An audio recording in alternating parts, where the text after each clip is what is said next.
I got a strange going on out here. Something just killed my dog. Something killed your dog?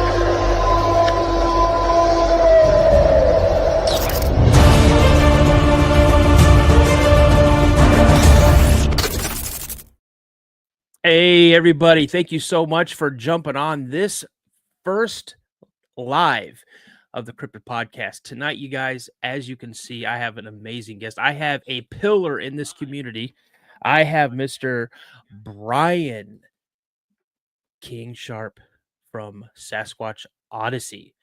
Now, if you guys know who this person is, he's an author, he's a podcaster, he's an investigator, he's an all-around good guy. He works super, super hard.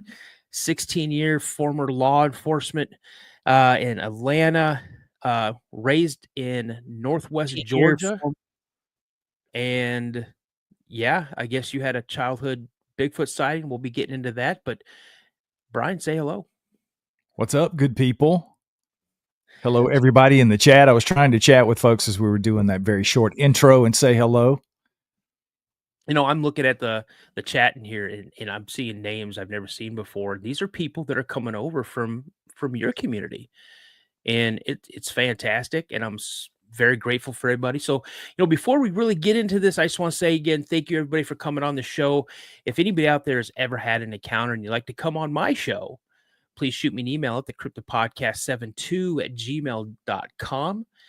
And let's get on with it. So, Brian, I've been telling you for a couple of days, I got some questions. And I love questions. I'm not going to put you on the spot. I'm never going to throw you under the bus because my respect for you is tremendous in this community. You do so much. You rub people the wrong way sometimes. I rub people the wrong way sometimes. And I'm sure people in the chat rub people the wrong way. But yeah, I got this little stack right here of questions.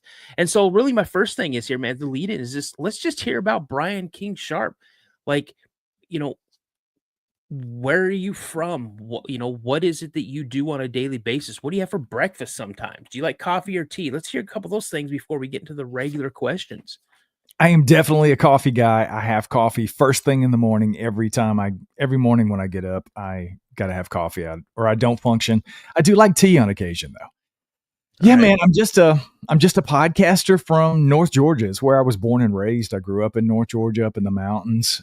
Been here in North Carolina. We bought the property here back in the end of 2017, I believe. So we've been here full time for the last few years. About 4 years now we've been here full time. But yeah, man, former law enforcement. I spent 16 years as a cop, city of Atlanta. I left that in 2016. Started the podcast. Sasquatch Odyssey is our flagship podcast. I started that back in February of 2021, and I've been doing full-time podcasting and running our podcast studio, because we have multiple shows, since March of 2022. It's been my full-time job. So yeah, a regular day for me is content, and then I create more content. Yeah. That's what it is. Well, hey, everybody is listening or watching. Where can people find your content? What platforms? What are the names of your different podcasts so people can know that? First and foremost, Sasquatch Odyssey, our flagship show. It's the first show I've ever created, the longest running show for us. That Bigfoot podcast, you see that under my name here on the screen. That is co-hosted with my buddy Wayne. You guys know Wayne from formerly Paranormal Odyssey, now the Bigfoot Report. Wayne and I do that show weekly. It comes out every Friday. I also host a narration show. It's called Backwoods Bigfoot Stories, where if you like narrated stories, because a lot of people don't want to come on and show their face and or just tell their story in person. I'm sure you get that a lot. There are people that say, I want to tell you my story, but I don't want to be on a podcast. So they'll send them in emails. Some of these I pull from databases that I have access to, and I'll narrate those stories. It's called Backwoods Bigfoot Stories. You can find that on YouTube. You can find it anywhere you get podcasts. I also host a full-time true crime podcast. Danny and I host that. We do 3 episodes a week of that show. Mondays are my episode. It's called Uncovered, where I just give you the basic breakdown of the case file. Then Wednesday, Danny does a Rewired episode where he takes the sociology and psychology and looks deeper into these people that are committing these horrible crimes and what goes into the sociology and psychology of that. He does some cool imagining of maybe characters that could have changed the course of some serial killers, right? For example, you have somebody like Jeffrey Dahmer who almost got caught with a 14-year-old boy running naked out of his house. What a rookie cop there that didn't take no for an answer. Maybe people's lives would have been saved. So that kind of thing. And then we come together on Friday and do a co-hosted episode we call Revisited, where we talk about all that stuff. Sometimes we fight it out because we don't always see eye to eye.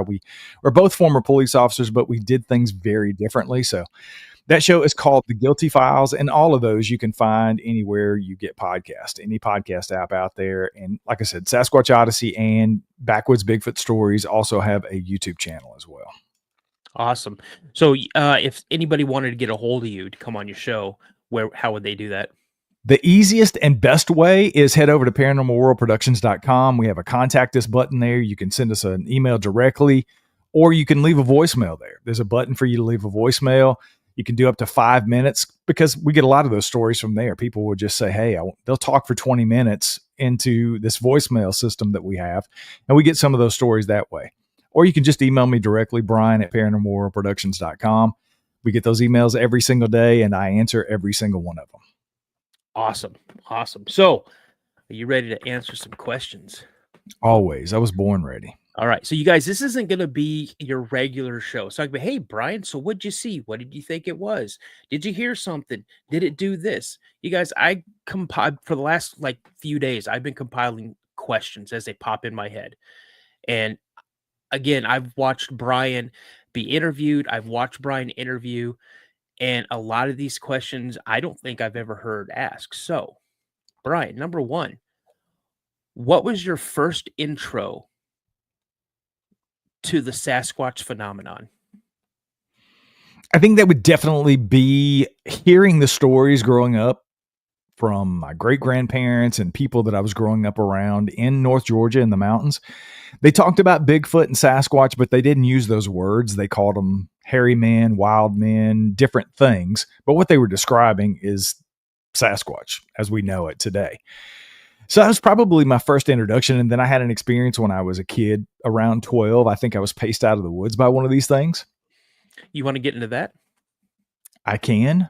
Most people who know me have heard this story, so I apologize if you've heard it already. But in a nutshell, basically, I was very poor when I was growing up. We didn't have a lot, but we rented most of the places that we lived when I was a kid. And we happened to rent this particular house that had some acreage around it. It was surrounded by nothing but woods and some pastures. There were a few cows in the pasture, but mostly it was just woods.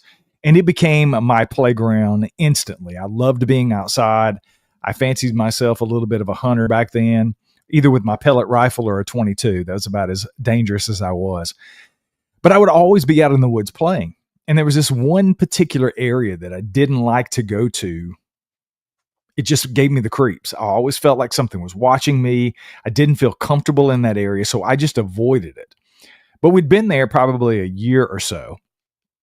And I decided, hey, I want to go explore this area. And I think I was 12 when this happened. So I go out and explore in this area, broad daylight, middle of the day. It was summertime. I think school had just gotten out for the summer. And I was out doing what I was doing. I think I had a pellet rifle. I might have had a 22 with me. Squirrel hunting, bird hunting, whatever. And I go into this particular area and it still was giving me the creeps, but I pushed through it, went on into this area. And I started hearing something move, something big moving. And if you've ever been in the woods anywhere in the Southeast, I'm sure it's very similar in other places during the summer, especially. You can't, in some places, can't see 10 feet in front of you because of the brush. It's just so thick. And I was in one of those areas where it was really thick. There was a lot of underbrush. There was a lot of coverage. I couldn't see in this area where I was hearing this movement, but I knew something was there. So I'm hearing this movement. Then I hear what sounds like growls, very low guttural growls. And I was hearing like huffing. And it sounded like this thing was bluff charging me. I didn't know what a bluff charge was at the time. But it was now, in retrospect, looking back, the quintessential, just stereotypical, what people describe of a bluff charge. If you've ever seen a silverback gorilla, for example, bluff charge somebody, that's exactly what it sounded like this thing was doing. and I froze. I was completely frozen. I think I wrote about it in the first chapter of my book, my first book. And I said, I think I described it as it felt like my legs were like these big 4x4 posts and they were just stuck into the ground because I couldn't move. I wanted to move. My brain was telling me to leave, but I physically could not move. And I don't think it was anything infrasound. I don't think it was anything woo or high strangeness. I think it was just fight or flight. And I was completely shut down for what felt like forever. Only a couple of seconds, maybe. It was probably less than 30 seconds that this went on. And then the fight or flight kicked in. Flight was full mode flight. So I hauled ass and ran the 600 or 800 yards it was back to the house, jumped over the fence, and that was the end of the encounter. I didn't tell anybody about it. I didn't tell my mom. My mom was right there. I certainly didn't tell her because I didn't want her to not let me go back out in the woods, right? I can't tell her that something just scared the crap out of me because she's going to say, oh, well, you're not going back out there. Wasn't going to do that. So I held on to it. And I still to this day obviously don't know what it was. I didn't see it. But when you put two and two together, I talk about it on my show a lot, the totality of the circumstances. When you have talked to as many people as I have about their encounters and their experiences, what I experienced is very much like what people attribute to Sasquatch encounters that they have. So I am pretty sure that's what happened.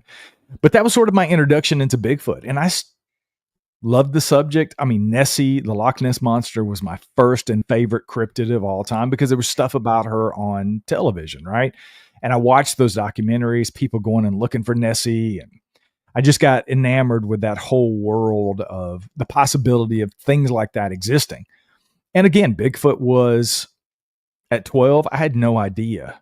I just thought something crazy was in the woods. I didn't even equate it to Bigfoot at that point. And it wasn't until I heard more of these stories, and there was one in particular, I've talked about it so many times, I wrote about it in the book as well. It's this story of a ginseng hunter from, I think it was 1986. This guy was out ginseng hunting. His buddy got sick that morning that usually went with him. Didn't show up that day. This guy was out there by himself. He heard some noises very similar to what I was hearing, something large, bipedal. He thought his buddy had felt better and was coming up to do his job and help him with the ginseng that day. That wasn't what it was. He heard the noise, didn't see anything, kept working. It happened again a little while later. He looks up. There's a 7 to 8 foot tall Sasquatch standing right there watching him. The thing kind of huffs at him. And there was a very interesting part of the story that I remembered my great grandfather telling me was he said this thing had an injured arm and an injured foot, or at least that's what it appeared to be, because when it walked off, it was almost similar to if you've seen anybody who's had a stroke, one side of their body, they kind of drag their foot, maybe the arm is not quite right. That's kind of what he described in his encounter. And this guy ran down the mountain. He came back into town. He told a few people what was going on. And most people laughed at him, of course, like his people tend to do when you tell people you've seen some big, hairy, giant ape in the woods, especially in North Georgia back in the mid 80s. I can only imagine. But that was a story that I was told as a kid, and I never really knew if it was true. I always thought it was kind of one of those, be careful in the woods kind of things that, great grandparents tell their grandkids to keep them safe or whatever. But I was doing research for the show. It's probably 2022, maybe. I was doing research on some of these databases that I have access to. And I was looking for stories to compile to narrate on the podcast. And lo and behold, I look in Summerville, Georgia, and there's the story of the ginseng hunter. And I was blown away. I couldn't believe it. It was such a moment for me to know that not only did he tell people in town, and it wasn't just a story that my great grandparents were telling me and other people that I knew were telling, it was a real story from a real person that actually made it onto a database that I was looking at in like 2022. And this happened like in 86. So yeah, but I had to suppress, I don't think I had to, but I chose to sort of suppress that because I've had other experiences. I've had UFO experiences. I've lived in haunted houses. Mm-hmm. it's just not things you talk about when you're a cop. You just don't go to work talking about that kind of stuff. At least I didn't, because people look at you like you got three heads and you got to go testify in court. I mean, defense attorneys are ruthless, and I did DUI for several years, and I had a lot of DUI cases, and DUI attorneys in particular, I found, are a special breed. They will dig up any and everything they possibly can to discredit you on the stand. Even if it doesn't necessarily work, they're still going to bring it up. So I didn't talk about Bigfoot. I didn't talk about Nessie. I didn't talk about UFOs when I was a cop. But in 2016, when we left that job and moved up here to North Carolina, I didn't really have anything to worry about. So I was able to get back into all of the things that I loved. And Bigfoot was definitely number one on that list for me. Always really was, after Nessie.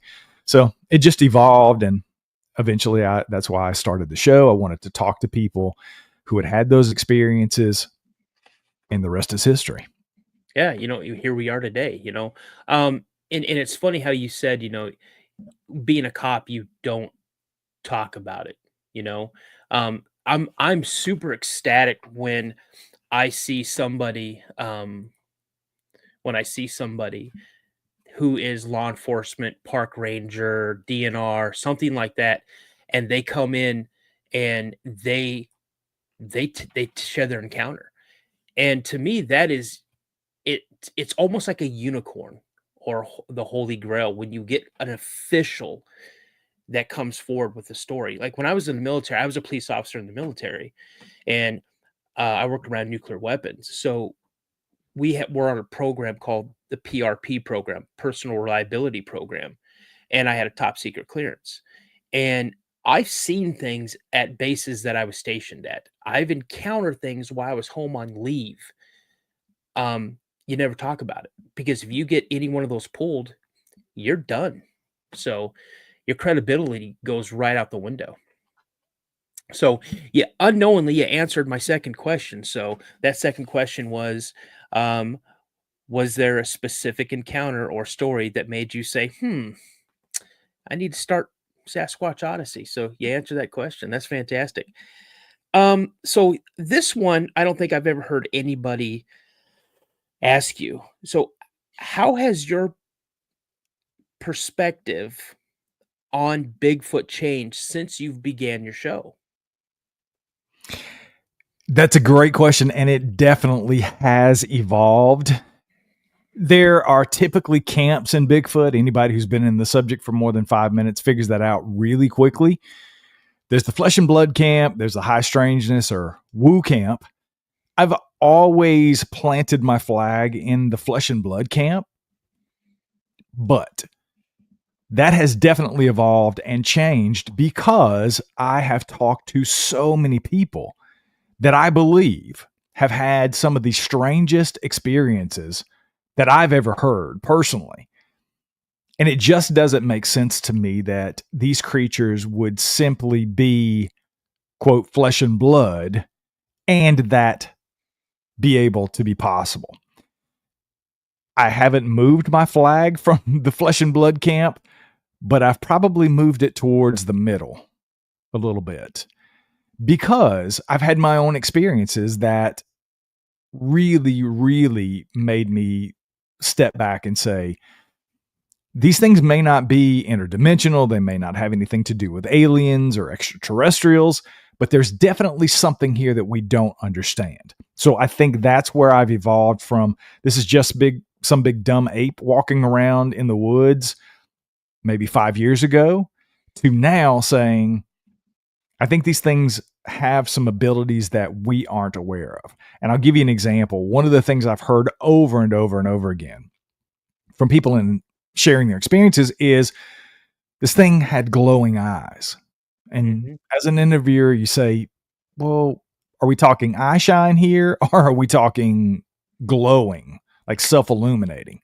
Oh, self-illuminating. And I always did the internal eye roll. Sometimes it was probably outwards because I can't control my facial expressions.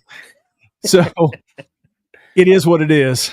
But when you hear that, I would just say, that just doesn't make sense to me. It just doesn't compute, right? Because the physical mechanism, tapetum lucidum that causes that effect. Eye shine, right? Just shining a light in a critter's eyes, your dog, a deer. We've all seen deer in the headlights. You've seen the eye shine. Birds. It's a thing. Human beings don't have that. That's why we don't have any type of eye shine at all. Nor do we have glowing eyes. I've yet to meet a human being with self-illuminating eyes. So if Bigfoot has a eye shine, that would be unique amongst primates and great apes, first and foremost. Yep. And then on top of that, you have people saying, no, they're not just shining a flashlight. These things had no source of light and they're glowing. So I really would write that off and go, it is what it is. Until last summer, I was out in the Pacific Northwest. We were in Washington State filming for a documentary. And I had an experience where I saw these creatures. And in addition to that, we saw 2 sets of glowing white eyes. I'm not eye shine. We're talking self-illuminating eyes. Blew me away. Because there was no other explanation, because part of that experience was the eye glow disappears, we throw on our flashlights, and there's a creature standing 10 feet away from me. So I have a direct correlation with these eyes were glowing, now they're gone, and then when we throw our flashlights on, this creature's running up the trail. Yep. So I have no choice at this point but to put those 2 things together because I was there and witnessed it. I saw a Sasquatch that had glowing white eyes. So that was a very long-winded answer to a short question, but that's why I am where I am. And it has certainly evolved because I don't know what that means. Yeah. I mean, and here's the thing. When you because I never really kind of got the whole story, because when that happened to you, I was busy working on with Josh's podcast from Mysteries Unknown and trying to get guests for him and things like that and being a co-host. And then I started my own, but I would always see things. And I remember some of the comments like, oh, Brian saw something. He's not telling us, but we know he saw something. He's not letting the cat out of the bag. And now, I'm from the Pacific Northwest. I grew up in Washington State. So, and that's where I had my sighting, was in Graham, Washington. And we have Daryl Adams in the chat right now from Owl Moon Labs. And he's invited me to go up with him to back to Owl Moon Labs. And I told him I want to camp exactly where he's seeing and experiencing all these things. But I do want to address a question. So Troy Two Fingers in Tennessee, he asked a question. He goes, is it true that everybody hates MPs? So, okay, Troy, not to my knowledge. Air Force were security police, but now we're security forces. When I was in, we were security police. And we were one of the 5 job titles you really didn't want to make mad and get on their bad side. The other ones being the cooks, the pay clerks, supply, and then like the NCO club or something like that. You don't want to get mad at those kind of people. So, but no, I didn't take any offense to it or anything like that. And then someone asked why somebody's not seeing any of my why am I not seeing messages from Daniel? Because I'm interviewing, and I don't want to look like I'm just ignoring Brian while he's telling me a story. But now, if you guys don't mind, because you're going to hear it in the chat later on when this replays. You're going to hear people, oh, how rude are you, Dan? You got a great guest on, and you're looking down typing on your keyboard. Okay, so you guys, I'm ready for it. If someone wants to ask me a question, I'll answer it in the chat if I can. But I want to make sure I'm also giving Brian most of my undivided attention, if not 100% of my undivided attention. I can't thank you guys so much for coming in today. I'm seeing new names. I'm seeing familiar names. And again, you guys, my channel is the Cryptid Podcast. If you guys like to jump on over to YouTube after this and check out what I have and give me a like, a subscription, that'd be so cool. I'd really appreciate that. But also, if you're part of my part of my team, part of my little family, so to speak, jump on over to Sasquatch Odysseys. You guys will not be disappointed. I found you, Brian, on Spotify because I was listening to Sasquatch Chronicles and I saw one of the comments in an episode that, oh yeah, there's another guy out there. He's copying you, Wes. You know, he's so close. It's Sasquatch Odyssey. And I go, wait a minute. No one has the rights to this subject, you know? And dude, I fell in love with your channel. I was like, man, this channel is awesome. So yeah, for a while you were like my top podcast. Like I want to say about a year, you were like my top podcast on at the end of the year, they show you what your top music was, what your top you were number one in my podcast. So I appreciate that very much.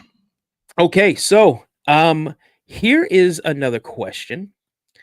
What's one guest or story that's maybe not today, but after you heard their story that it kept you up at night? That is, oh God, again, I wish I had a different answer to some of these questions because I've been asked that before. It's almost in the same vein of what's the scariest story, the most impactful story. And my answer is they're all that way for me in some way, shape, form, or fashion. I take a little bit of every single guest that I have and their story and keep it in that repository. But I have to say, there was a hunter on, it's been a couple of years ago at this point, and I think his name was Dan, if I remember correctly. I'm horrible with names, so I apologize. But he was a moose hunter. He'd went out with his dad. There's a whole backstory, but they were basically going into, I think it was a 10-day hunt, and they both had moose tags, so they were trying to bag a moose. They were going in separate areas. They would leave their base camp and spread out and do their thing during the day. Well, like day one, Dan goes out in the woods and he's hearing strange noises to him, but to us in this subject, we know them as wood knocks, basically. He was hearing these wood knocks. And he was hearing it and going, that's kind of weird, but he's kind of looking for sign, doing his hunting thing, right?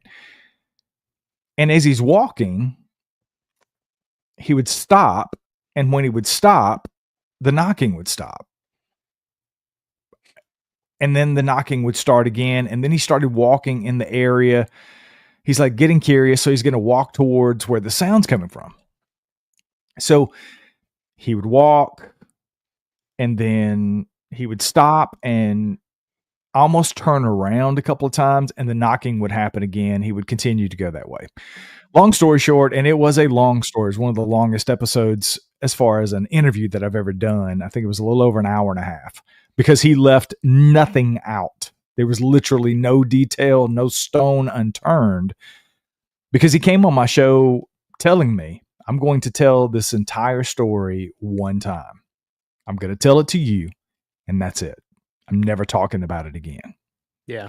And to my knowledge, that happened. I think that's what he did. Mm-hmm. So it culminates with, ultimately, he comes face to face with this creature that was knocking on the tree, steps out 20, 25 feet away from him. They have this moment where he said, basically, in a nutshell, he thought that his very high-powered rifle, I don't know if it was a 308, it might have been a Win Mag, I don't know. Pretty powerful weapon to take down a moose. He said it felt like a toy gun. Yeah. Compared to this thing, he just put the rifle down, backed out, and left.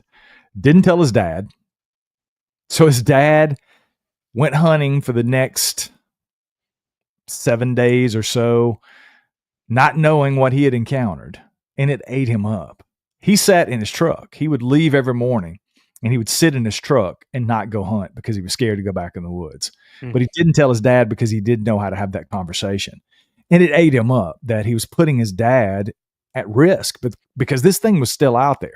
And the whole thing about the wood knocks and the reason it stuck with me and kept me up was because, and again, I've said it so many times, it's subjective. There's no way to prove this at all, but he felt like this thing was luring him in with the wood knocks for some nefarious reason that he is unaware of, obviously.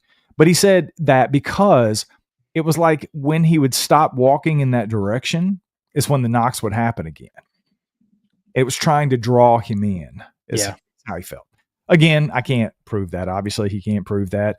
It's just what he felt. And it really stuck with me because I don't think these things are the friendly forest giants. I don't think every one of them is nefarious. I think they're animals. No matter what super ability they have, it's just like human beings. I'm a pretty intelligent guy. You're a pretty intelligent guy. But at the end of the day, we're just animals. Yep. We do very animalistic things sometimes as human beings. I think these things are the same way. The only difference is I'm not 7 feet tall and weigh 500 pounds and could pull your limbs off with very little effort. Mm-hmm. So I said all that to say it stuck with me because I think that's one of those stories that you don't hear very often, that these things, even though there wasn't anything nefarious that happened, he can't prove that, but just that feeling of the intent. And there are other stories out there that I've heard that are probably a little more scary, where these things have actually harmed people in some cases. That's a pretty scary thing. But for some reason, that particular story, Dan, and the way that he told it, it stuck with me. And frankly, Doug Hychek reached out to me, I guess it was about a year or so ago. Mm-hmm. He was looking for something particular for Legend Meets Science 2, the documentary. Mm-hmm. And I recommended Dan for that because I thought he would be perfect. He wouldn't have anything to do with it. He just didn't want to. He was very respectful. He replied back to my message, but he said, I told you, I don't want to talk about it anymore. I'm done. Yeah. Because he had a really tough time. He hit the bottle pretty hard, tried to bury it at the bottom of a bottle. Yep. The guilt of what he felt like he had done to his dad. He eventually came clean and told his wife the story. He had told her parts of the story, but he had really never even told his wife the entire story from beginning to end, the way that he shared it on Sasquatch Odyssey. So I was very honored in that he chose me to do that, because that's a very important thing, I think, that people don't really get. But there is a relationship that I at least feel there's a relationship that you build with every person that shares their encounter with you, because that's a very personal thing.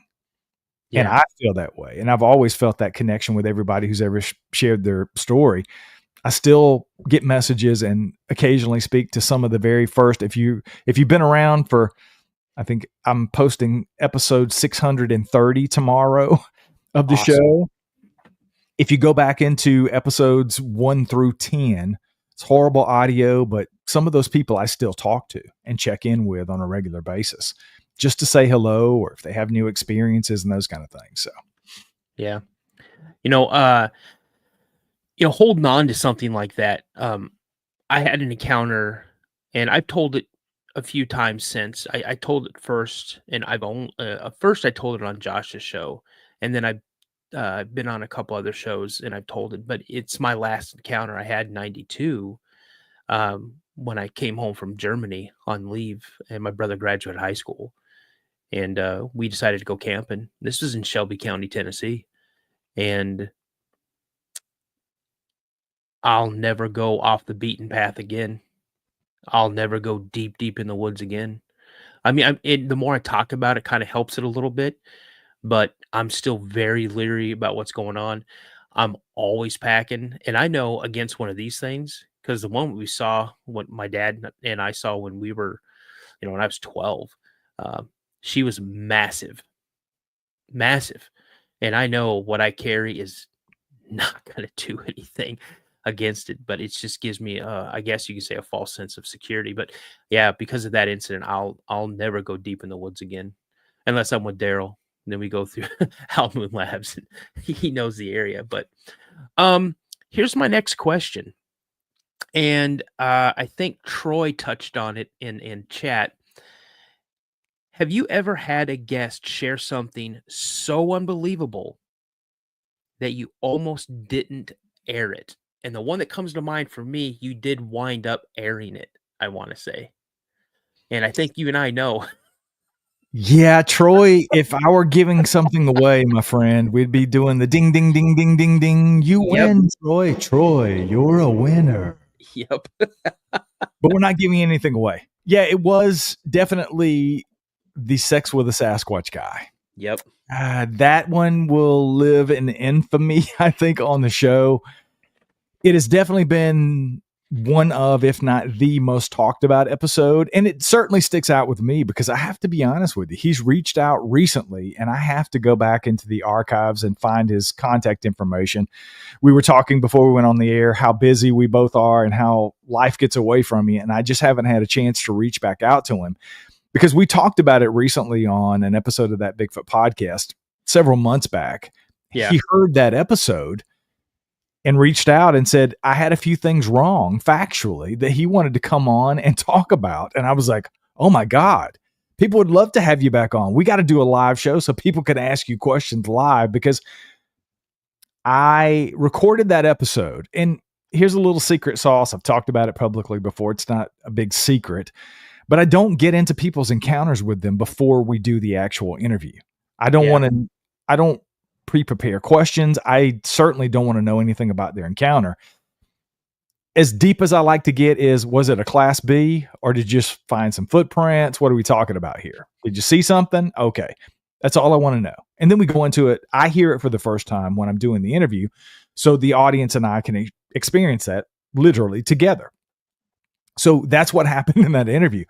This guy just said he had had a couple of encounters where he had seen Sasquatch. I was like, fantastic. I love Canadians, right? Mm-hmm. Canadians are always fun. So he comes on and he starts with a very mundane encounter. I would think he was a kid on a train and he happened to see a couple of Sasquatch walking through a field from the train when he was a kid.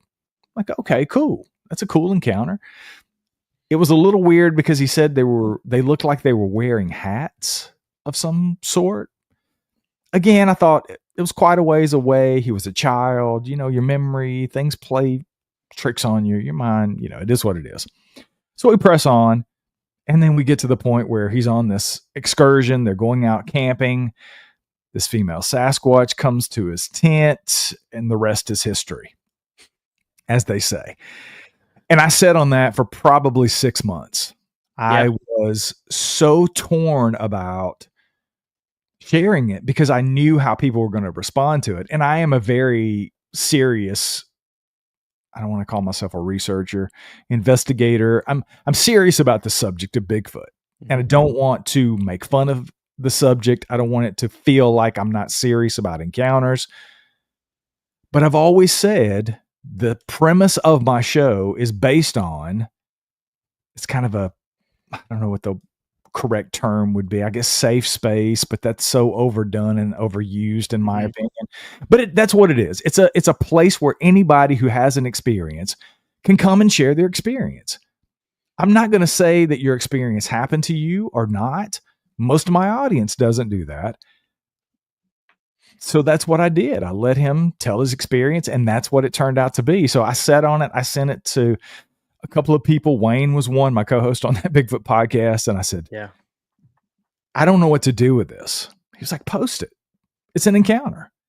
So I did a little litmus test, if you will. Like every conference I went to, every speaking gig I went to, I was talking to people, sometimes thousands of people a day, coming up to my booth and having these conversations. And I would ask every single one of them, hey, if I were to post an episode where a guy claimed that this happened, how would you feel about that? And I no sooner get through the entire sentence, their eyes are lighting up, they're smiling, and they're like, you've got to post that episode.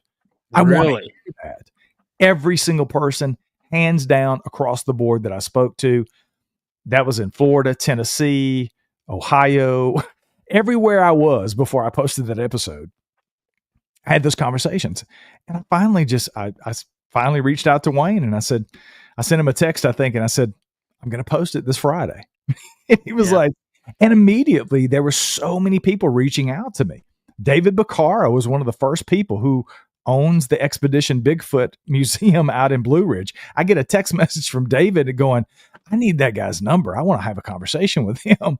So people were enamored by the story. And now, of course, there were a lot of people saying, how could you air that? That guy's clearly mentally ill and all of these things. And I was like, I'm not a psychologist. I'm not a sociologist. I'm not a psychiatrist.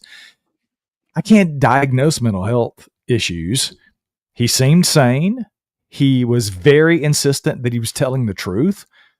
And he's actually since, like I said earlier, reached out to me to clarify some of the things that he claimed that I got factually wrong about his encounter in subsequent interviews and conversations about it. So I don't know.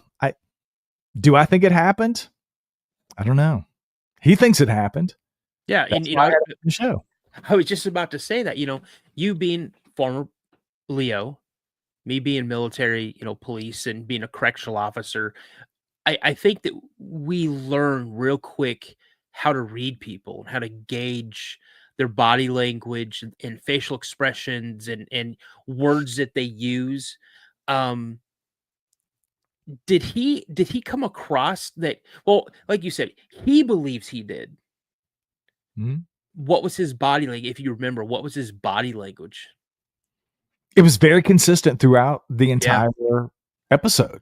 Like it never really changed, no matter when he was giving me the background of what got him interested in the subject to his initial encounter as a kid, where he saw these things from the train to that experience, everything was the same across the board.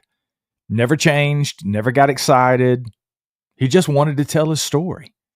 And he kept saying, I just want to get this off my chest. I want people to know these things are real and that my story's real. I was like, okay. If it only happened in his brain, he still believes that it happened to him. Yeah.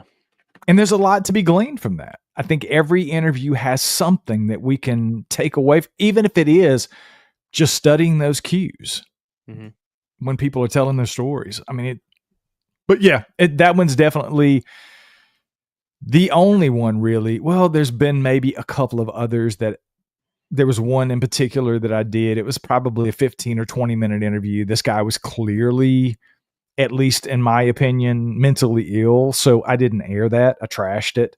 Yeah. But outside of that, no, I think that's the only time that's ever happened other than this Sex with a Sasquatch that I eventually aired. And I'm glad I did. I'm glad I got the story out there. People enjoyed it. Some people hated it, but that's part of it. You find that as a content creator. I say it to people all the time. I got an email today about something in the show that they didn't like. And I was like, I'm sorry you don't like it, but there's a lot of other people who do. So you can't do everything right all the time for everybody. It just doesn't work that way. And it was very difficult. I started when I first got into podcasting, I chased my tail a lot. If somebody would send me an email and tell me one thing about the show, I would change it immediately. And now not so much. I've definitely learned over the last 4 years plus of doing this, you just can't change the way you do things. And that's kind of been my motto. Nobody else has had a really, really out there story like that, but now I would probably air it quicker than I did his because people they get something from every story. That's what I'm saying. Yeah.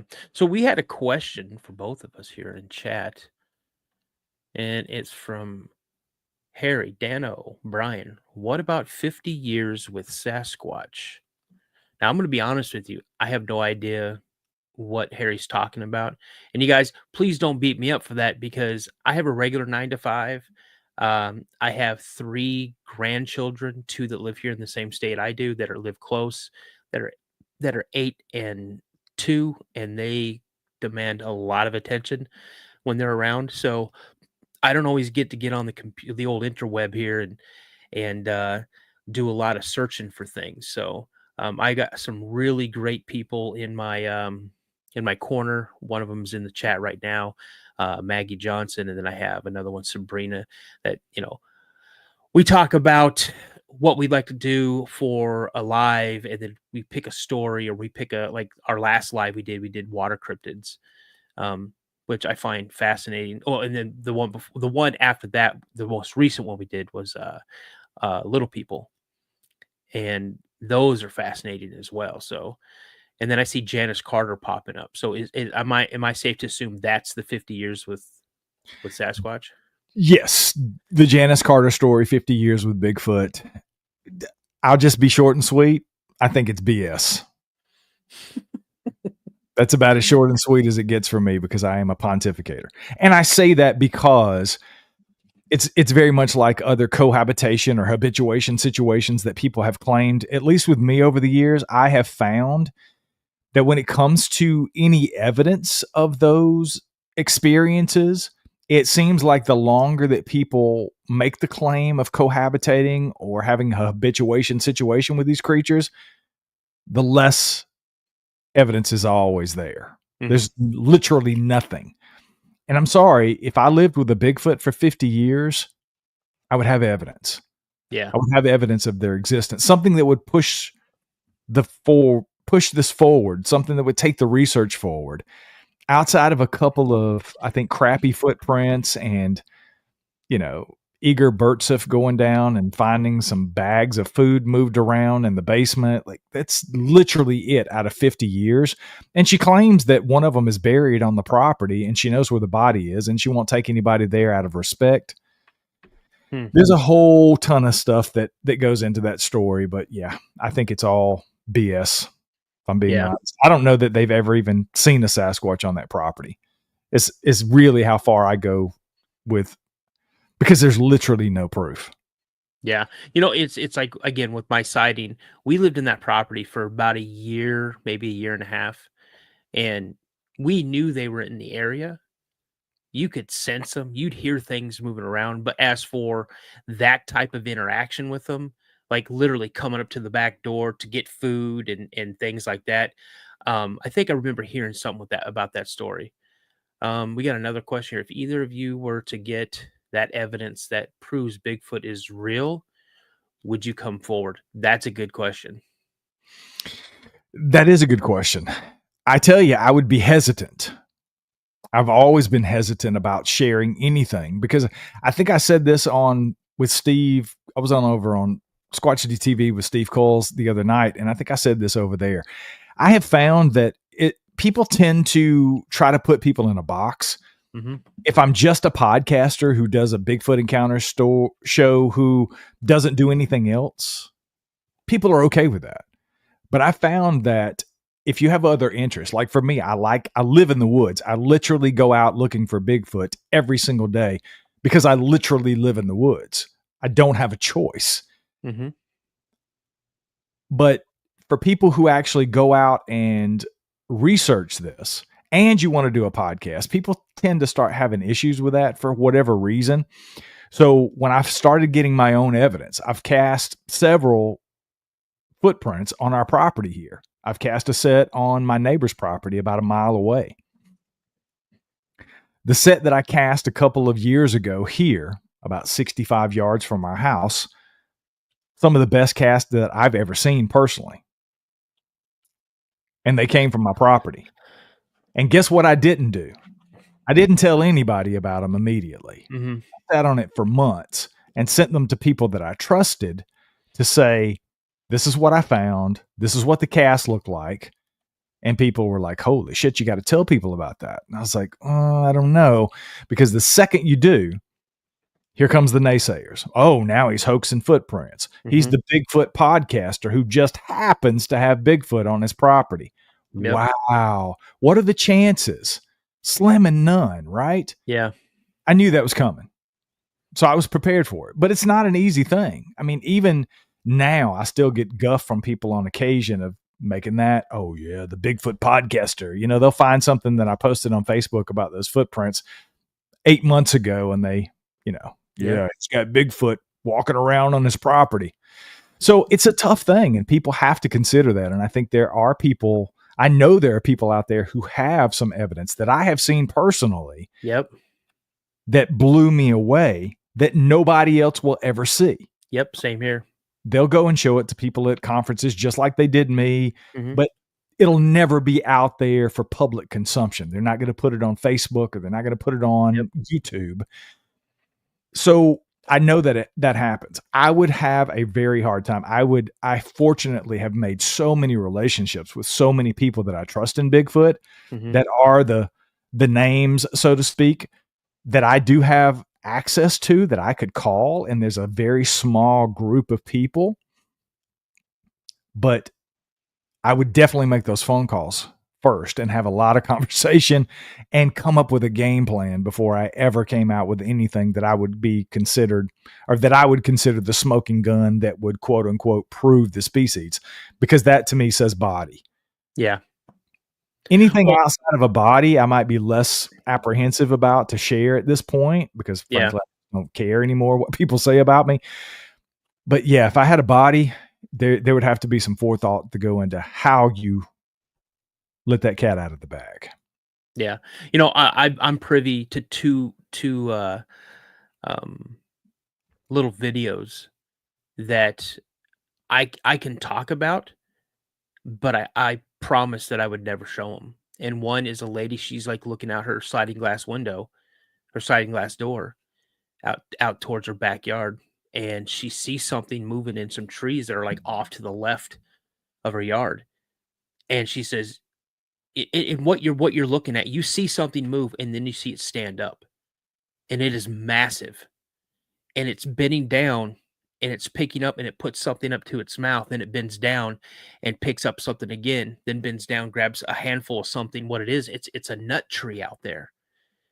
And it's picking up these nuts off the ground. It put a handful in its mouth, then reached down, grabbed another handful, and then I don't know if her dog made a noise because uh I don't know, the audio was messed up or something, but you see it kind of glance towards the house, and then literally in 2 steps, it's gone. It moves so fast, and it's obviously what it is. But you wanna see a piece of audio, I don't know if you've seen it, and everybody in chat, if you haven't seen this, some have. This was sent to me by, a person who watches the show, is part of my community. He goes by name of Steamboat, and, this was sent to him. This is in East Texas, and this is sent to him from a friend of his. And let me go ahead and show you this audio real quick here, or video actually. Let's see here. Here we go. It's only 35 seconds.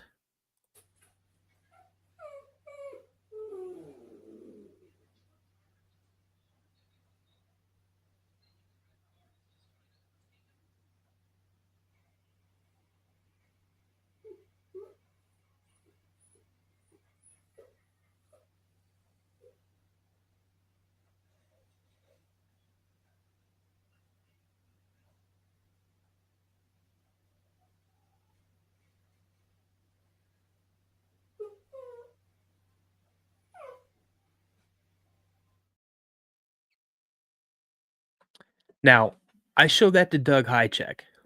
Doug lives like 20 minutes away from me. And I said, Doug, I you got to see this. And he showed it to me. And the first thing he said, he goes, "It's not AI." And from what I was told, again, I'm being told this secondhand, is that the camera's set up looking out towards the backyard. The fence height is 8 feet tall. And what's going on is the subject moves from left to right. It stops, bends down, and there's a live trap there that had caught a raccoon because the owner of the house, there's a pool in the backyard, and the raccoons were getting into his pool house, from what I understand. And so he caught one of the raccoons, and it went over. They said it peeled that live trap open like a sardine can, reached in, grabbed the raccoon, and then walked back off. So, I mean, what is it? I mean, I could tell you all day long it's a Sasquatch, but then also part of me is like, man, I don't really know. It could be something else. It just leaves. I say the field of probability is so open in this genre. Um, what do you what do you do with it? I think you just keep it in that category of undetermined, unfortunately, like so many other things that we talk about when it comes to evidence of Bigfoot. It is what it is. I mean, Yeah. I can't explain why it's so difficult to get footage of these things, but I can tell you this, if you've had an experience, you kind of know, because I was literally in the woods with people with cameras filming a documentary, and we didn't get everything that we saw on film. So it's almost impossible to expect that just anybody who's out on a trail or sees one of these things crossing a road in their car has the ability to just take out their iPhone and record. Mm-hmm. It just doesn't work that way. I've said I'm going to do this, and I need to do an experiment. I wanted to set something up here on the property and just put somebody out on the property somewhere on a trail that we're going to walk and say to like Danny, hey, take your cell phone, have your cell phone out with the camera open, Mm-hmm. and not know when this person's going to run across in front of you. And I want you to take a picture and or video that's not blurry, that's 100% identifiable as me or whoever that other person is. I can tell you now, without even doing it, we haven't done it yet, it's almost impossible to do. Yep. So that explains at least some of the stuff that, you know, that video to me looked like a whole lot of things. Initially, I thought it was a person. Then it looked almost like a cloaking Bigfoot. I don't know. There's a lot of weird stuff going on. And I think the thing that really kind of confuses people is they'll say, oh, no, that's somebody, or that's, you know, it's this or that's that, or cloaking, like you said. But, you know, you've got that light that's coming from the left part of the thing that's casting that shadow on. And a lot of people's like, there's no way that's so big, but there's a small point. And I wish I could isolate it. There's a small part where you can actually see the top of its head inside its own shadow. And I wish I could isolate that. And that's what I focus on, you know, but there's so many things out there, you know, that you and I get sent to us, pictures, audio, video, and for the safety of the people that send it to us, we sit on it, you know, and to answer the question, if I had absolute proof, I think I'd be kind of like you. I'd sit on it for a minute, you know? So next question. This has to do with, how do you choose your guests and vet their stories? That's an interesting question. That's come up several times, and it's been a bone of contention sometimes. And it's one of those things that when I posted, say, the Sex with Sasquatch episode, or even some of the more out there stories, there are people who claim to have a lot of experiences with Bigfoot, which is unusual to say the least. And I get where people are maybe going, okay, there's something going on here, but there's really no way, in my opinion, to vet an anecdotal experience that someone's going to share. How do you vet your story? How do you vet that?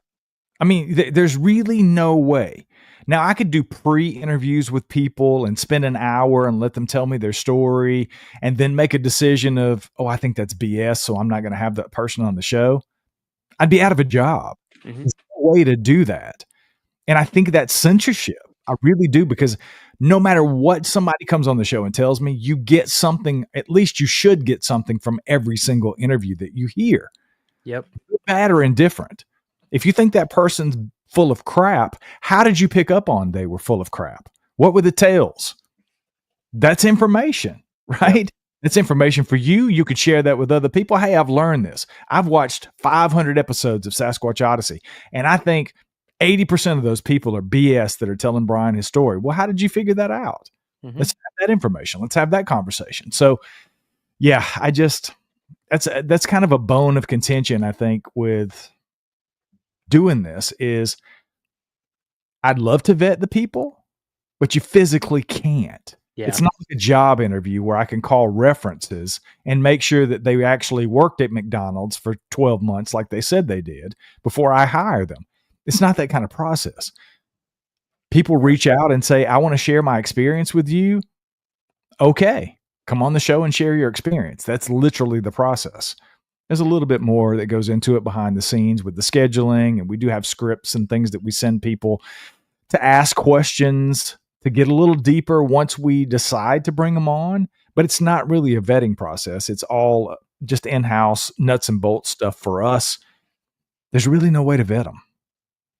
Yeah, here's another. This is a good question.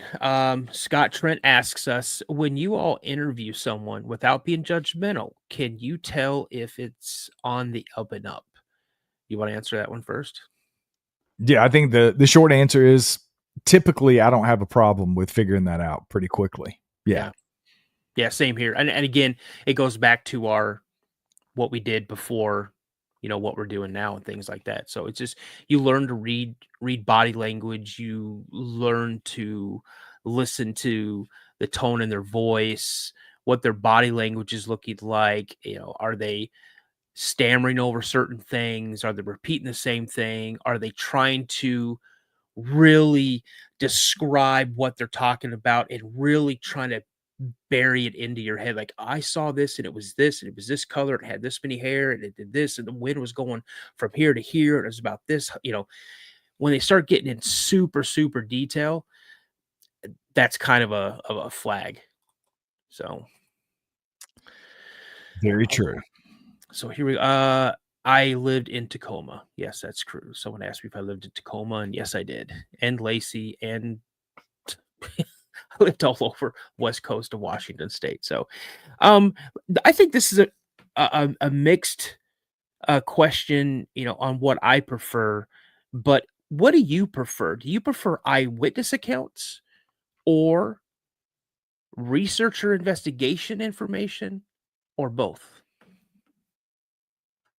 I think I'm a little biased because I do an encounter show. I do talk to researchers. I do have researchers on my show. Mhm. I love researchers that are boots on the ground doing their thing. But I think eyewitness experiences, in my opinion, are what's important to me. And I say that because, no disrespect to any researchers, but you look at the 4 horsemen of Sasquatchery, none of them ever saw a Sasquatch. Right? So they spent their entire lives, adult lives, looking for this creature and never saw one. So you can only get so much from a researcher, is what I'm saying. Now, is it important that researchers go out and do some of the things that they do? I've talked to some researchers that I absolutely am in awe of, and the things that they do, and I learn from them, certainly. And most of them have had some kind of experiences because they're in situations where they're not habituating or cohabitating, but they're in a hot spot, if you will, where these things are a lot. So there's a lot to be gleaned from that. But again, I think for me, eyewitness encounters are where it's at. Yeah. I love both, and I've got the pleasure to working with Ron Moorhead, working with him on his podcast, trying to get that up and going. But I've had him, on the show a couple times, and off show, I've set up, little rooms like this so I can talk with him and Daryl Denton and the stories that they have, and then what Ron has brought to the table through the years that he's been doing this. That's kind of what helped me along with my belief, if it's more of the woo or if it's more of the physical, So, but yeah, I kind of like eyewitnesses a lot more than investigators, but I'll never downplay investigators if they want to come on the show and talk, and I love having them on because, again, I learn from them, and that's if you're not out to learn, you're doing yourself a disservice. You're not going to be able to bring good product and good things to people out there who want to hear these stories. You're just going to go up there, okay, tell your story, and then nothing. I like to learn things. I have to Google everything. So, but let's go here. So, how has Sasquatch Odyssey evolved since your first episode? It's evolved in so many ways. I literally just had this conversation with a listener via email today about one of the ways that the show has changed over the years. I think the biggest way that it's evolved is I actually learned how to podcast, got a little better at it, learned how to do decent audio. I think I would compare my audio quality to any podcast out there on the market in any genre. Mm-hmm. I'm very proud of that. We work very hard. I do all of my own editing. I do all of my own stuff. So there's no outsourcing when it comes to that stuff. I'm very particular about that, but that is a huge way that it's evolved. But I've also evolved in, I used to just do the encounter shows. Every Friday was just me doing an interview, but there's so many more stories out there. There's so much more stuff. There's articles, there's great scientific things that come out. So I started doing, I called it story time back in the day. I would start narrating stories, and people tend to like that.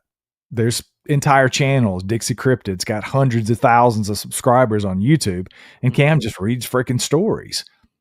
So I enjoy that. I enjoy narration, and I like those stories, and I think they're important because if we don't do that, and I don't pull these stories from databases and these other repositories where they're just sitting dormant. And if people don't get on the internet and they're not looking for the BFRO or this website or the Bigfoot mapping project, they're not going to find these stories. So I bring those stories to people that would never hear them otherwise because I enjoy narrating them. So I've started doing that on the show. Typically every Wednesday, I'll do a narration bonus show. And then I'm also sharing articles. Sometimes I'll do like scientific articles. They're not for everybody. If I'm talking about dermal ridges on footprint casts, it may not be interesting to everybody, but there are a lot of people who appreciate that kind of stuff because it does bring a little bit of the research.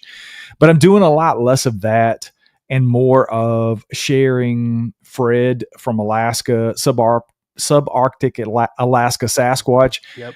I usually share an episode of Fred every single week on Sundays, and people love those stories because it's not something that all of us have access to. Yeah. These are Native American First Nations people that are only sharing their stories with Fred because he is First Nations Native American. Yep. So I think those stories are very important. The email that I was talking about from a listener earlier, he said, I've always loved your show. I continue to listen to the show, but it's basically becoming the Fred show and these Alaska stories. Yeah. Well, no, that's not what's happening at all. And I had to tell him in no uncertain terms, look, here are the facts. Since February of 2021, I have posted every single Friday an encounters show where I do an interview with a person who has had an encounter with Bigfoot or a researcher. But that show's been posted every Friday since 2021. That hasn't changed. So that's not accurate. These bonus shows are something different because people do like variety. There are a lot of people who don't want to hear people tell their stories. They just want to hear me narrate the stories and vice versa. So the show has definitely evolved to incorporate that stuff. Again, it goes back to, I think I said it earlier, when I first started podcasting, if somebody said something was wrong, I'd change it immediately.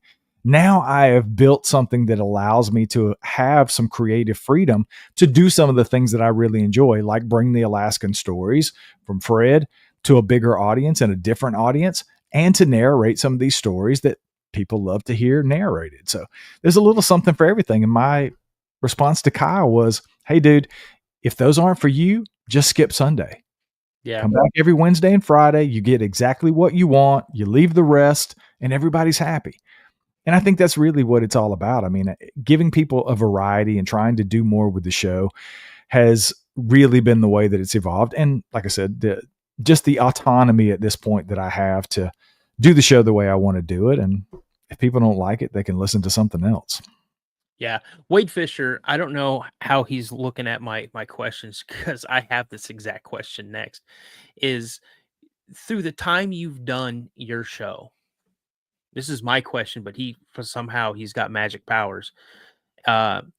Is there one encounter story that you heard that when you're listening, because you're like me, and I'm like you, I like to hear it firsthand. I really don't want to get into it when they come and tell me about it. I want to hear it firsthand. Is there a story out there that you're like, oh my gosh, I can't believe that happened? And it kind of stuck with you after you heard that story. There's been a couple. I think honestly, I've already used that example of the wood knock from Yeah. the Moose Hunter earlier. I think that was probably that show for me, that Yeah. interview. Now I've had people tell me some weird and frightening things in person at conferences and things like that. I'll be honest, some of those days are very long and I don't always remember every single one of those stories. But yeah, I think that would probably be it for me. I don't get a ton of frightening stories. Now, of course, I've heard a lot of those stories from Fred. They tend to be very aggressive stories and encounters that come out of Alaska for whatever reason is in that particular area, that most of those stories are concentrated up there. But for me, I don't get a ton of things that scare me. I mean, sometimes just the little creepy things. You know, I've had a lady on that had one of these things looking in her window when she was a kid. That creeps me out because that's can be a very nefarious thing. Like I immediately go to, was this Sasquatch looking to take her? What was really going on there? Those are the kind of things that creep me out. But yeah, I mean, Fred's own story he's told on my show. Yep. Having to shoot his way out of the cabin, him and the elder and the other guy, that's a pretty intense story. Yeah, he told that on he I think he's episode 10 on my channel. And yeah, that's an absolute terrifying story, you know.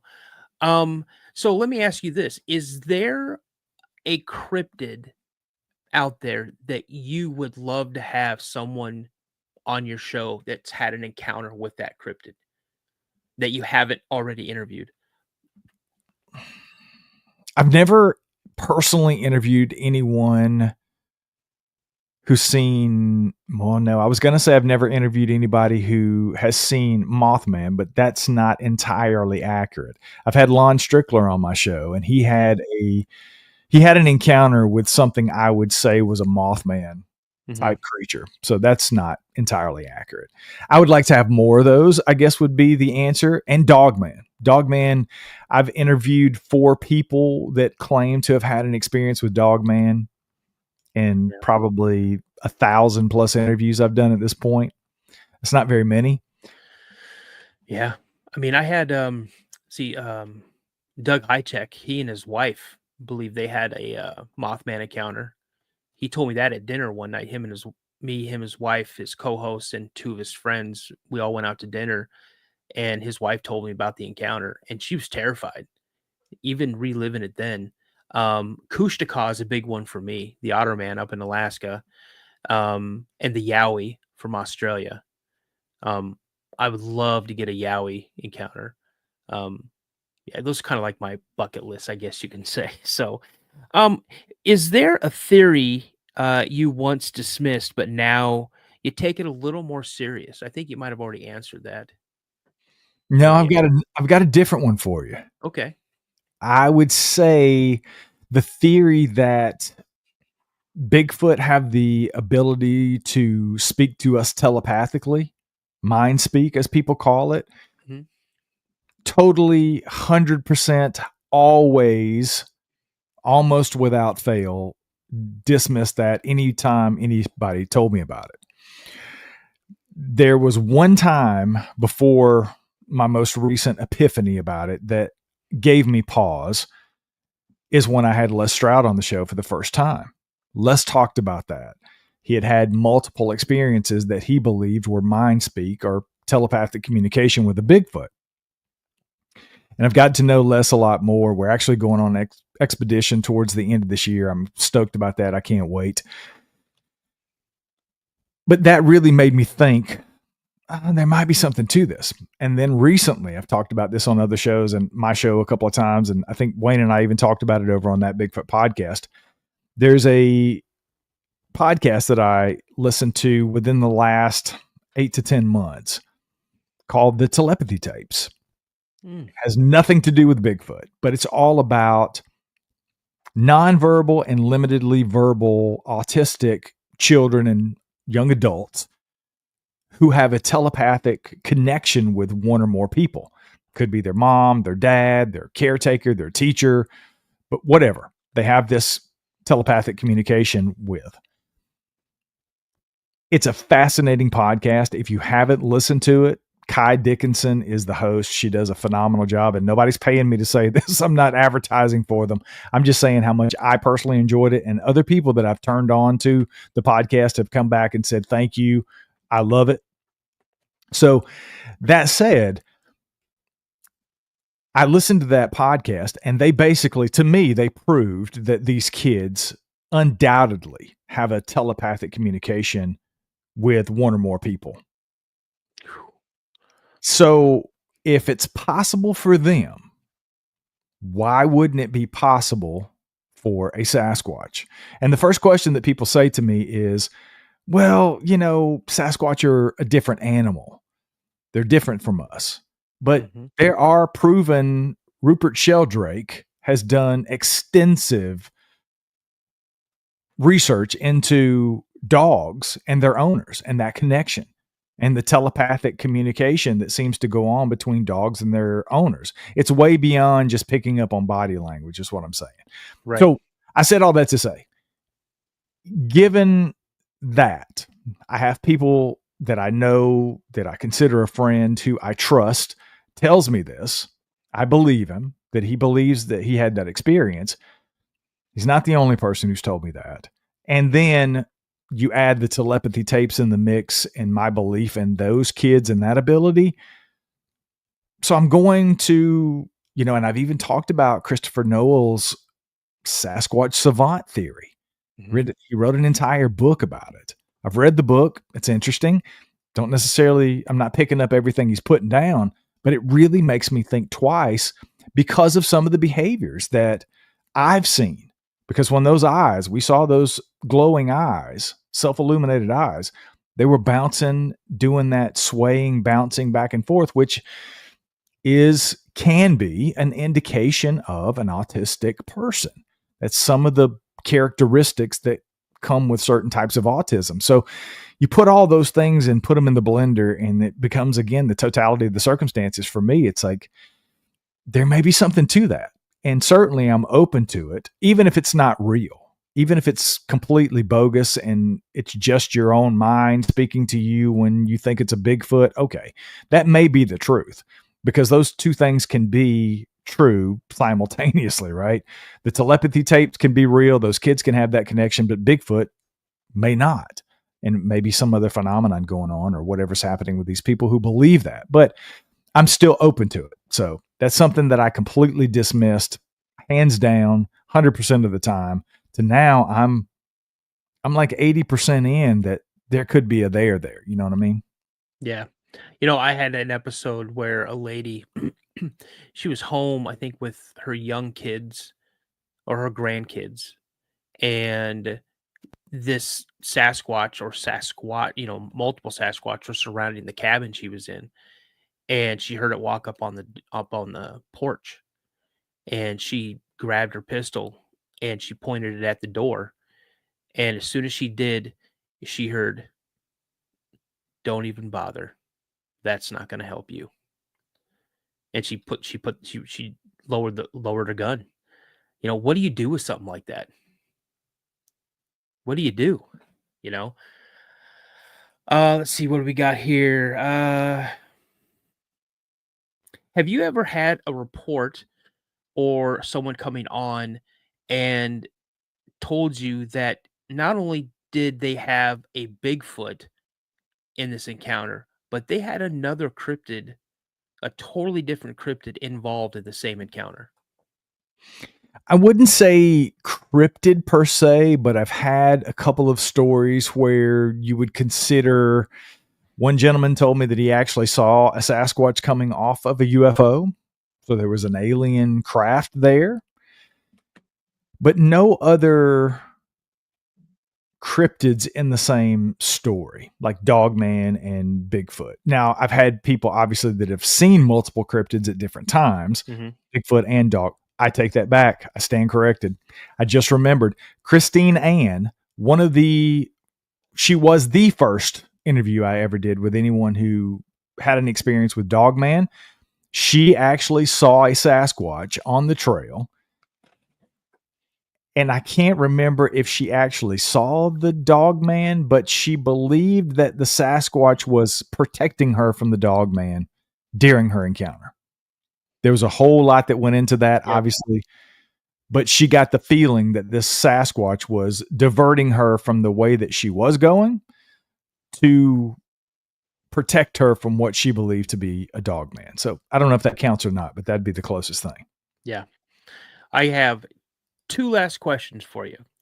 So I didn't go through all the questions because you've been answering them. So here we go.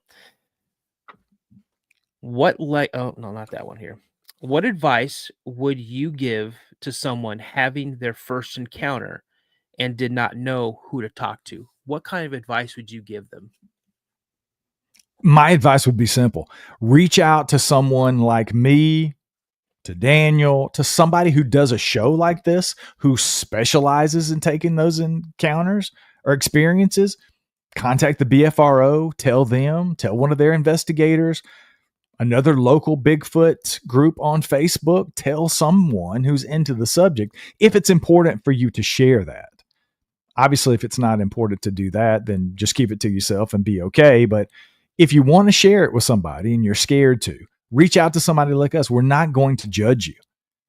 This is not one of those situations. Now, if you choose to tell your coworker over lunch at your job on Monday, you're rolling the dice there. You never know what you're going to get. It's like a box of chocolates. You never know what you're going to get with people's experience, what their experiences are, what they're going to believe, what they're not going to believe. But yeah, just reach out to, there's tons of us that do these shows that are reputable, that will take your experiences and treat you the way that you should be treated when you tell somebody that kind of story. Absolutely. Real quick story. Right before I came down to get everything going, I was just messing around on my phone trying to make sure I had everything I needed, and an email popped up, and it's a guy from Dublin, Ireland, who had a Dogman encounter, and so I'm going to work with him, try to get him on. So it's going to be awesome. And my last question is, what legacy do you hope Sasquatch Odyssey leaves in the world of cryptid investigation and storytelling? Ooh, that's a very good question. I don't often think about my legacy. I don't think very many people do. I guess if I'm on the spot and I had to answer the question right now, I would say I want the legacy to be that show told the truth. It gave people a space to tell whatever their truth is. And any of the things that I put out there or was said on the show was as true as possible, because I think that's one thing that's really, really lacking in this community. There is so much BS out there. There's so much crap. Somebody had it in the chat earlier. I think it was Daryl saying that there's people, a lot of channels, they put out clickbait. They put out these sensational stories that can't be proven, and they know what to put in the thumbnail to get the clicks. And we've all been guilty of it. I'm the guy who put out the episode that this guy claimed to have sex with a Sasquatch. I totally get it. I am not living in a glass house and casting stones here. Right. But I try not to do that as much as other people do. And I think sometimes that's just the best that you can do. Just be honest about what's happening and be real with people. And I have no problem sharing my experiences or what I think about a subject, but I'm no different than anybody else. I'm just another guy out here who doesn't know shit about Bigfoot trying to figure it out. But I think if we learn from each other, continue to have conversations with people that disagree with you. Don't always talk to people that agree. That's when the real magic happens, is when you have a conversation with somebody that you can learn from. And if you're just drinking from the same Kool-Aid jug, you're not getting anything done. I don't know if I answered that question or not, but No, man. Again, I think you answered it very clearly. It just what I got out of what you just said was your legacy for Sasquatch Odyssey is this was a place for people to come to tell a story that they've been sitting on for a long time, that's getting things off their chest and feel safe and comfortable sharing it with you, so others may sometime down the road learn from their story. That's kind of the just, layman's terms, I guess you can say. Again, we're going to go ahead and close this up. I'm sure you have got some other things you need to attend to. I appreciate your time. If you can wait in the lobby after we end, just for like a couple minutes, I have a couple questions to ask you for myself. But before we go, tell everybody where they can find you and how they can get a hold of you. Yeah, the easiest way to find anything you want to know, just go to paranormalworldproductions.com. That's our website. All the shows are there. You can listen to the show from there. You can leave us a voicemail. You can send us an email. And obviously, if you're listening on any podcast app, you can find the show Sasquatch Odyssey, That Bigfoot Podcast, Backwoods Bigfoot Stories, The Guilty Files, True Crime, if you're into that. Check out all the stuff from Paranormal World Productions. We definitely appreciate it. We do it for you guys. We do it for the listeners. That's what I say all the time. All the shows are for you guys. So you guys, my regulars in my chat, everybody head on over to Sasquatch Odyssey. Give Brian some love, likes, shares, subscribe if you haven't already. And you guys, just let you know that I have a membership. I also am doing a giveaway. So anybody who would be interested in, I have a Bigfoot hat, not this one, but one similar, or not similar, but I have one that I'm going to be giving away, and a couple of little things with it. If you join $2.99, that's your monthly subscription. Becoming a member also gets you early access to a Saturday release. Again, if everybody in your chat, Facebook, YouTube, come on over to my show. If it's something you like, if I can earn your guys' subscription, likes, shares, comments, I'd be eternally grateful. So thank you so much. With that, you guys, like my buddy Josh always says, stay prayed up. Brian, you got a sign off? No, unfortunately, I'm not cool like y'all. Well, then mine is always, remember, guys, a legend begins with a sighting. You guys, thank you so much. Brian, thank you so much for coming on the show. I truly appreciate you. Thank you. Have a good night, everybody. I got a strange going on out here. Something just killed my dog. Something killed your dog?